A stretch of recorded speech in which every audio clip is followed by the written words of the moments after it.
Grace, the 2009 film, written and directed by Paul Soleil, is a very complex and very multi-dimensional. It's a very interesting story. Basically does chronicle a young mother, her first child. She is obviously very optimistic, and she is choosing to raise her child with a different scope of thought.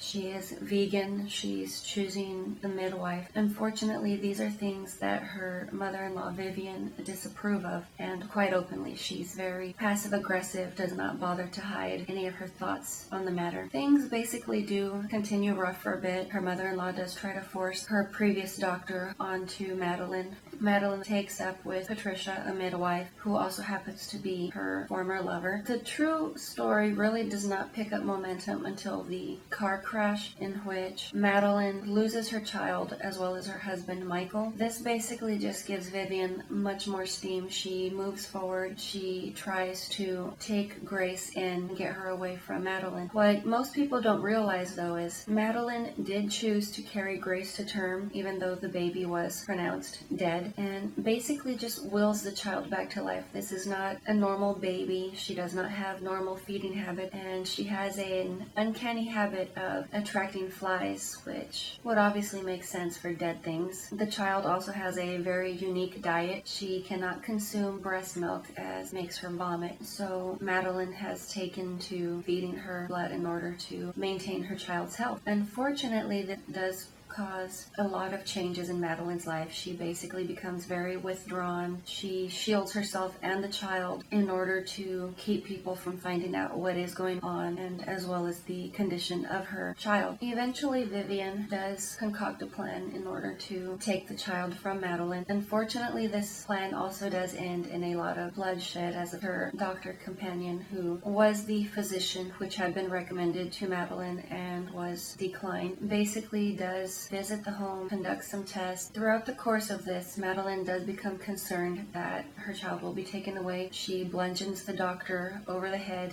and happens to conveniently kill him. Unfortunately, during this time, he did also manage to make a phone call to Vivian. She drops by, noses about, and attempts to take the child. During this time, Patricia, who is the midwife, happens to drop by at a very convenient moment to assist Madeline with getting her child back, and they basically flee. They end the film living in a motorhome. They've adopted very terrible wigs and are obviously now an item again. Unfortunately, what is revealed at the end of the film is that Grace is now teething. We do see very clear evidence of this as Madeline lifts her shirt to show a very large chunk of her breast missing. Grace is also just a very intimate, it's a very unique story. It handles or has a lot to do with the human condition as far as what people would do for love or to protect things that they do love. Obviously, Madeline had a very pristine life. She was very perfect, very well-to-do, and she basically just ends the film looking very sickly, very withdrawn. She's also very animalistically protective of her daughter. We also have Vivian, who feels that she is doing the right thing in trying to take Grace from her natural mother, as she believes that Madeline is not a fit mother. She also does not realize Grace is not a normal child. And she's also just dealing with the grief from having lost her own son. She's lost the identity of being a mother, and obviously taking Grace into her home would make her feel like a complete person. It's a very unique story, very multi-dimensional. All of these characters are very multifaceted, also in the fact that Patricia, who is the midwife, has gone through great lengths to come back into Madeline's life, as she still has a lot of very strong feelings for her. So Michael Soleil, who did write and direct the film, if you take a look at the ending credits of the film, you will actually see a thank you note to Eli Roth. And this is just very unique in the sense that Eli Roth is obviously from the same school of thought